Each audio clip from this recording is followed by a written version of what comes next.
And we're back again.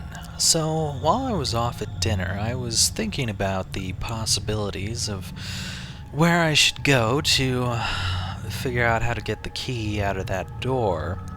And then suddenly I realized I picked up a newspaper. A newspaper I couldn't read. Why not shove that under the door? I don't know if it'll work, but let's find out. It sounds like a logical idea, and this game has been very logical thus far. So, let's see what we can do. There we go. And now, we've got the key. And I guess the newspaper is completely useless now. So, let's take out that key and get through this door. Not bad at all. Uh-oh. Whoa. Alright. Whatever happened here, someone must have been in a great deal of pain. Ugh. What's this? There's only one green-blooded, land-dwelling creature big enough to lose this much blood, and I don't see many sink lizards hanging about. Skink lizards.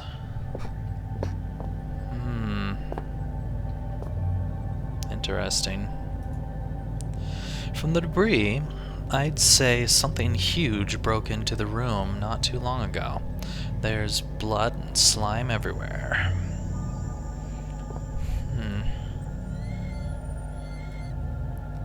Nothing there. And nothing there. Probably useless to open these because I can actually see into them. But you never know. Might be something. But apparently not. There is, however, a couple more things here. It looks like there's a paper of some sort. And perhaps some kind of jars? Yes, but nothing interesting. It's a collection of research on a species of worm, with some scrawled notes in the margins. Alright, let's take a look at this. Professor. There are biomedical journals of Dr. J. Petrie's MSc PhD completed between the dates of 30th March 1969 and 1st January 1972 at the Northwestern Research Station within Northwestern Iron Mine with the permission of Delta Mining Corp. Replication of selected extracts left at the disposal of mine foremen. Subject of study, Guinness Rhyacophilia, or Cophilia, I should say, commonly gray rockworm. Aim to investigate the abnormal presence of the caddis. Is that caddis? I think that's caddis. In the Greenland rock. It's kind of hard to read because the letters are a bit scrunched there, but whatever. Anyway, method. Collection of samples. If indeed they can be identified correctly. Standard series of testing, observation, and dissection. Personal notes. Upon arrival at the mining facility, I was immediately stunned by the sheer volume of fauna that finds a way of life down here. Despite the conditions, in general, one would assume that species whose natural habitat is past a certain depth would find the intrusion of human activity too great a threat to remain in place. However, almost the exact opposite seems to be the case in this instance. It is curious that certain areas of the mine appear to be entirely without life of any kind, and yet other deeper areas are teeming, were the situation permitting, I would embrace the opportunity to commit further time to the study of these organisms. However, the purpose of my stay here shall continue to be the genus Rhyacophilia. That is difficult to pronounce, and I am probably pronouncing it wrong. Me? Finally found... finally some writing paper. Look at me, just using up the pages to scrawl down whatever comes into my head. What is this stuff anyway? Some kind of research paper? No matter, it's paper all the same. I can finally record what's been happening down here for, I suppose, about a year now. It must be near the end of 2001 by now. I wonder when Christmas was. No matter, too tired to write now. We'll rest a little first. Wondering if this is Red talking here. Oh, yeah, Professor, me. I see what's going on now. Professor, samples collected. The collection process has been far easier than I anticipated. The setup of the artificial environment for the rockworm went without hitch, and the specimens themselves are so abundant as to make keeping them out far more challenging than containing them. Interesting. So, the more I'm reading, the more I'm thinking the scientists did something down here that they shouldn't have, or uncovered something anyway. They are all of healthy size, perhaps even beyond recorded size, and I can only assume that this is due to some lack of natural predators down here. Specimens are as follows: 3 adults in artificial habitat, 2 larval infants dead. Well, maybe he didn't, I don't know. Well, we'll find out, I hope. Me. I've been down here for 2 days now. Was meaning to record events every day, but was too busy securing the area. I've used some supplies from the old mining system to wall myself in here. It seems as safe a place as any.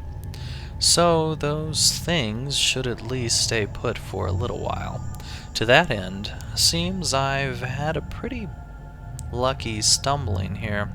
All the old research is about something similar to what's been hunting me ever since I escaped the shelter 4 days ago. Don't get me wrong, after what they did to me back there, I'd rather be facing anything else, and after almost a year of fighting for our lives, we didn't really stand a chance anyway. I don't know how many are left inside, but this is good. These notes might have some way to fight the things. The rockworms that followed me here, I don't know how they knew I was coming, or how they managed to follow me in the dark. Maybe I can work that out now. I've found some old newspaper clippings, I guess. Well, I'm sure that the reason they can follow you is because they live underground, so they're used to the darkness, whereas you aren't. But anyways, I guess they're referring to this mine. I had no idea it was so old, so big. I can see now why they built that facility here in the first place. A lot of history buried down here. It worries me, though. We'd been resting all our hopes of rescue on one of the scientists who escaped right near the start of it all. He got out almost as the chaos began, so we figured he might have made it out and brought help, but maybe me and him are due the same fate. I must record what's been going on. give the world the answers it needs, so it doesn't fall prey to what's been released down here. But first, I need to worry about myself, find a way out of here, and work out how to kill these worm things. Of course, Red could also be the father, and he's just worming his way down here, and he's gone crazy. I don't know. Hoping to find out. But anyway, Professor, observations. The creatures are indeed larger than has previously been recorded. The juveniles seem to still be growing far beyond their natural limits. Although the adults have now expired, I will watch with interest to see the lifespan, or what the lifespan is of this particular subspecies. The worms appear to have 3 senses, as would be validated by previous research: taste, smell, and an extremely sensitive sense of touch. So they don't have any eyes, they don't care about the darkness. Anyways, which allows them to detect vibrations in the rock in the same way that human eye senses beams of light and processes them into spatial images.